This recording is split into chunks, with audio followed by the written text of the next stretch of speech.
in many ways, it was the archetypal away performance from Burnley in the Premier League, and the stats really speak for themselves.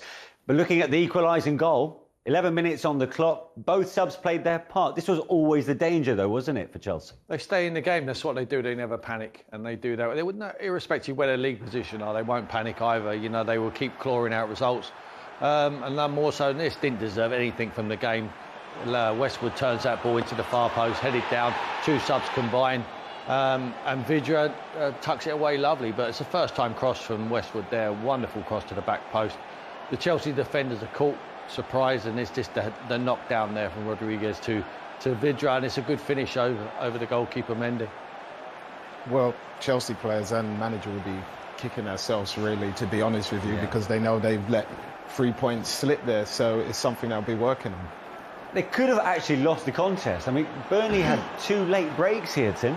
They threw caution to the wind a little bit, Chelsea. I mean, as if they weren't creating enough chances themselves. Yeah. I mean, there was a couple of breakaways, wasn't there? When Rudiger was throwing himself forwards. This is the one. I mean, Vidra gets in. I fancied him to score there. I really did. I felt when he gets in that position, Mendy's out of his line. You know, I thought all he had to do is hit the target there, and then they go away. That would have been a real smash and grab. For me, it was still a smash and grab, even to get a point. They don't deserve a point, but they stay in the game. That's what you get in the Premier League. Yeah, the one thing Thomas Tuchel won't want to reflect particularly too much time on is the 4 attempts on goal from their 25 attempts on target. If you have a look at the chances that fell their way, Sean, yeah, they for should me, have been done and dusted at this point. I mean, this was after 1-0. Yeah, some of them are like they're not easy chances, but you expect them to hit the target. Yeah. Like this one here especially, but it's a great block which doesn't get realised. And I think for me here, that they played fantastically, but they just couldn't get that final part of it. And here's a great save from Pope, so there's not much more, do you know what I mean? Yeah, and their build-up was good, Sean, wasn't it? Yeah, it was fantastic, Tim. Like, I thought they did great, like, but that final part wasn't there where you expect it to be. But at the same time, it was nice to see them create that many chances. The obvious conclusion is they missed Lukaku, they missed Timo Werner. What do you think? Well, we always ask questions when they don't win the football match, but they create enough chances like Pep Guardiola. You don't win the game, you need a centre forward. No one's going to ask him that today when they beat Manchester United. Yeah. No one's going to mention that to Tuchel, because Tuchel's going to say, we score goals, we win games normally, we're top of the league still. It wasn't our day, and Nick Pope had a game of his life.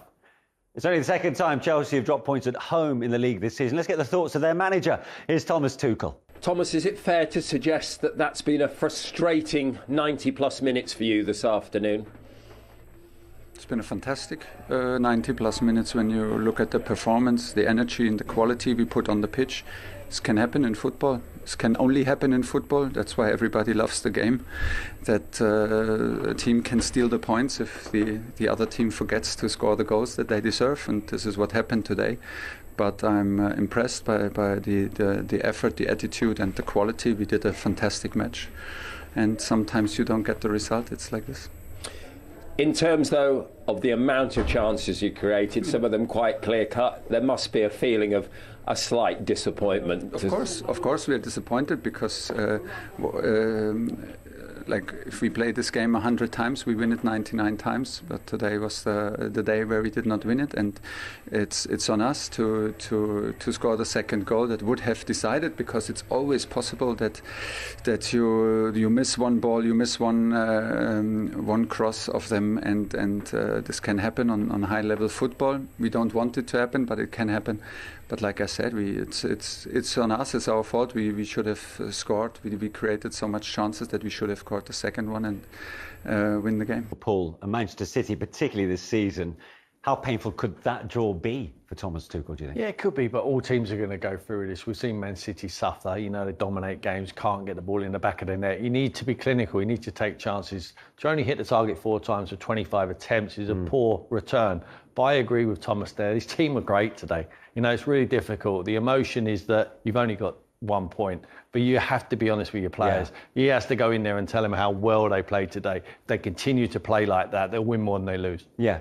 You agreed not to dwell too much on that? They did everything apart from score the sufficient goals in the end. Yeah, 100%. I agree with exactly what Tim said. I think if you can create 25 chances without your main 2 strikers up top, it's giving you leeway for when they do come back. If you create the same amount of chances, you'll hopefully get more in return. But like he said, Man City Nick, when we spoke to you before the game, you said you had to believe and take confidence. Did you show that with that performance this afternoon as a group? I think so. Obviously, second half we were way better. First half, we hung in there, but sometimes that's what you got to do, and that's what we done, and it paid us back in the end. So yeah, we stayed in the game. The second half we really showed what we could do. How much did you have to show your resilience in that opening 9 minutes when shots seemed to be coming in from every angle? Yeah, it's an interesting start. But like I say, we spoke about it before the game, when you come to these teams, it's just won the Champions League for a reason. And you're going to have your backs against the wall for a little bit. And, we had that right from the off, really. How big an away point is that for Burnley, particularly here at Stamford Bridge? Yeah, it's good. It's only one, but it gives us belief, I think, and it shows the work we've been doing has been good work. And, it's always good to come here and get a point. Welcome back. So half-time at Stamford Bridge, a dominant Chelsea leading Burnley by 1-0. Kai Havertz with the all-important goal. Sean, it was coming, this, wasn't it? Well, Chelsea have been dominated literally for the most of the first half, but to keep getting down wide, and he put such a fantastic ball in that. And the header's even better to top it off, but Chelsea just bullying them and getting it wide and chucking in crosses and using their sizes perfectly. Tim, you liked this header, didn't you? Yeah, I like the delivery even more. I mean, delivery was fantastic, but the header was great. I mean, he's had to guide it. We've seen him with easier chances than that. Look at the celebration there. He's giving Sean Dyche some there. A little bit of friction on the touchline. Yeah. That's the best way to respond. Your team go ahead, but they deserve it.